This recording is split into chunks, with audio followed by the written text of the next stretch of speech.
I chopped up a tree today. Doesn't have anything to do with this mock draft, but just felt like I should tell somebody.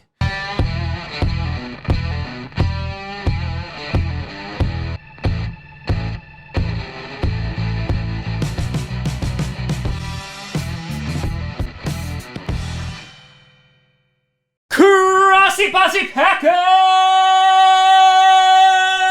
Nation! Welcome to an episode of Packast, the podcast where you don't have to be a Packers fan, but it sure does help. I'm your host, Tom. My tree blew over in the wind, Grossi. And today we are finally going to be doing the Packers 7-round mock draft. Now, for those who are new to the channel, I want to be very clear about something. This 7-round mock draft is not to appease people, to be like, yes, this is what I want. No, this is what I think the Packers will do. Can I be wrong? 1,000%. I most likely am. However, I will say, in that each of my 7-round mock drafts that I've done over the past 2 years, I have successfully picked 2 players that would be picked the Packers. Yeah, that's right. Jay Sternberger. Yeah, I interviewed him. You can go see that. And Oren Burks. You know, I wish things worked out better than that, but, you know, I try. But before we do that, I want to do a big shout out and thank you to a brand new Patreon, Ivan. I won't say your last name because you know what you did. But I appreciate you giving me $10 a month. So, thank you. Over on the patreon.com/TomGrossiComedy. Now, let's take a gander at what we got today. Now, number 30, the first round. Round.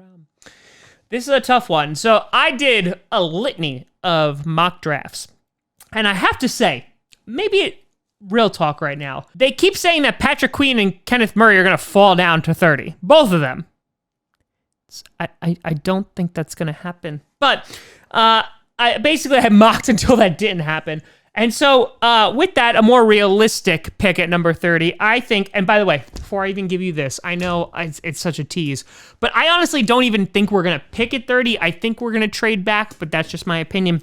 Number 30, if we do pick, I got us going, if he's still there, Josh Jones, the offensive tackle from Houston. Now, I did a whole video on him, a whole spread on him, like a calendar, and he only missed 2 games in his college career. He started at left tackle, could shift over to right tackle. Obviously, David Bakhtiari is in his last year of his contract, but I would assume we're going to re-sign him. But Ricky Wagner is a Band-Aid to right tackle, and I don't know how well he's going to do. So I think picking an offensive tackle to make sure that Aaron Rodgers stays upright is a good choice. And he can sit behind Bach and Wagner and can learn all sorts of things. So I would not hate us going offensive tackle.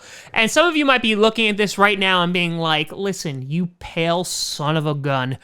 We're going wide receiver. And I don't know if I necessarily agree with that, because I feel like this draft is so deep when it comes to wide receiver that we can easily pick one second, third, and beyond round and still get some great value. So for this one, I got Josh Jones for us. Then at number 62 in the second round, a lot of you asked me about this guy. And in most of my simulations, I saw that he was available, and I think this might be a little bit of a reach, but I got Chase Claypool from Notre Dame, the wide receiver.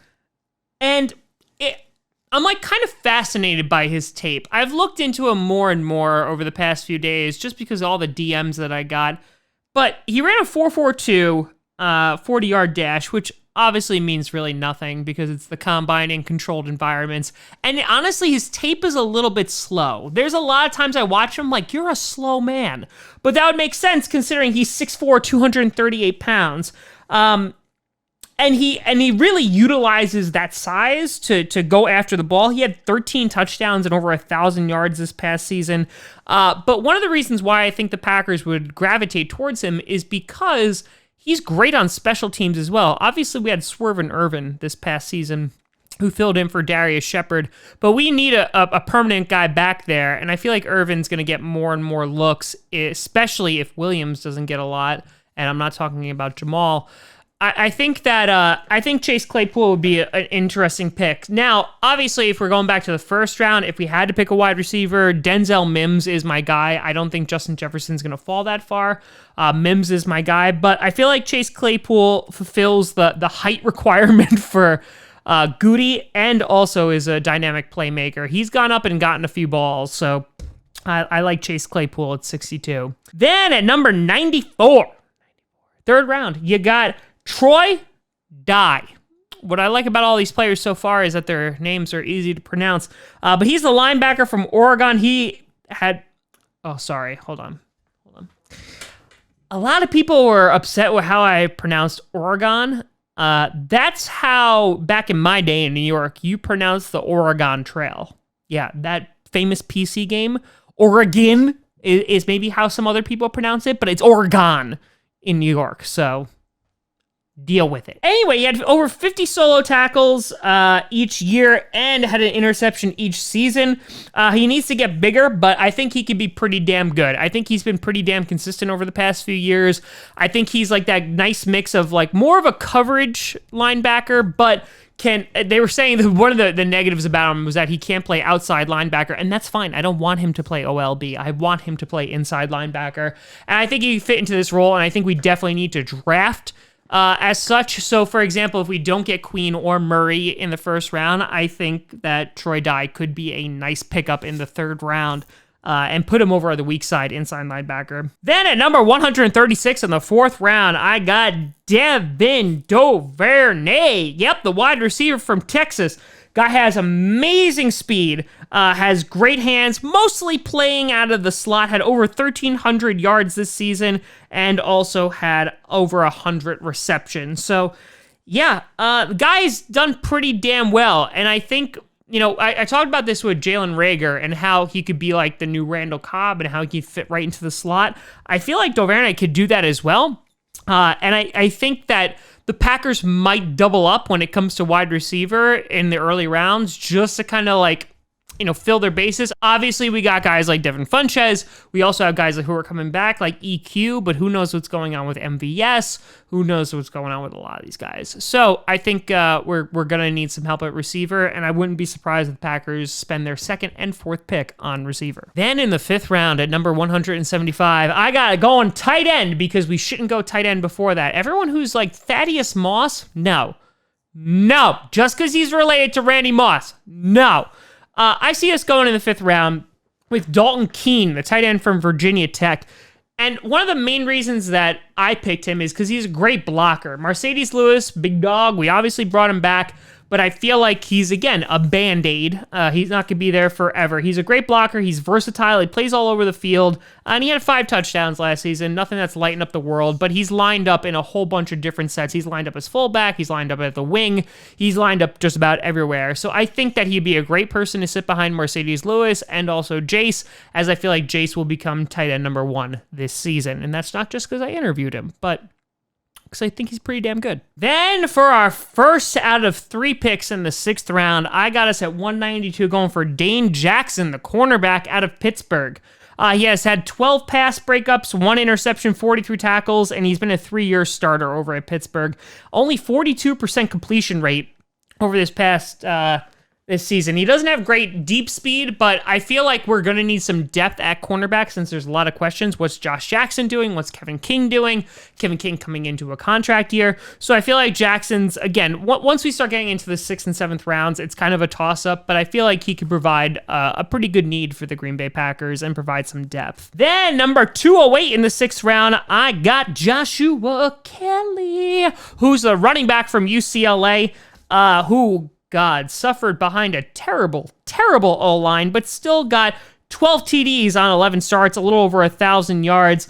I found by looking at his tape that it really wasn't great for him trying to break tackles, but again, you're drafted in the 6th round, you're kind of going for those like gems there or maybe some depth. Obviously, we got Dexter Williams last year in the draft, who I was really high on, but he never really saw the field. So, I mean, Williams could definitely compete with him, but I think it would just be good to shore up that position considering that Jamal Williams and also Aaron Jones are in a contract year. And considering what Christian McCaffrey just made, I honestly don't know if we're going to pay Aaron Jones. It depends on what he does this year. Then our final 6th round pick at 209, I got Quan Williams, the inside defensive lineman from Michigan State, who's sitting at 6'4", 308 pounds, had 48 tackles, 7.5 for a loss, 5 sacks, and he has a ton of versatility.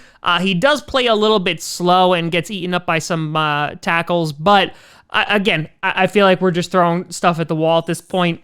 I think Williams could be a nice developmental pick, and that's why I have him at 209. Then, the 7th round, I got number 236. I got Scott France for the offensive tackle from Kansas State. He's a 3-year starter, 6'5", 303 pounds. Nice depth. Has played at left tackle before.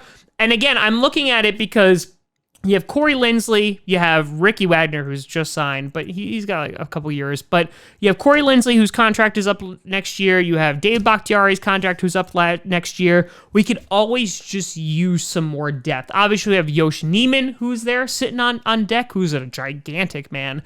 And I hope he sees some playing time, but I wouldn't be surprised if Goody decides to go offensive tackle late in the draft. And then finally, number 242.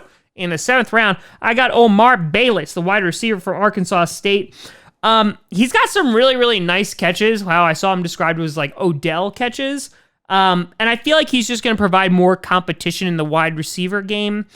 He's not very fast, but he had over 1,600 yards and 17 touchdowns last season. So, yeah, that's pretty damn good. So that's what I got for our 7-round mock draft. Let me know what you think down in the comments below. Do you think we've satisfied all the needs? We've obviously got an inside linebacker, offensive tackle, even tight end if you wanted to, but we also addressed, of course, wide receiver. Let me know what you think down in the comments below. You can always find me at TomGrossiComedy.com or at TomGrossiComedy on all social media. See down below. Check out Packast on SoundCloud, iTunes, Google Play Music, Spotify, and of course YouTube. And a big shout and thank you to all the Patreon members over at patreon.com/TomGrossiComedy. I'm Tom Grossi. And as always, go Pack Go.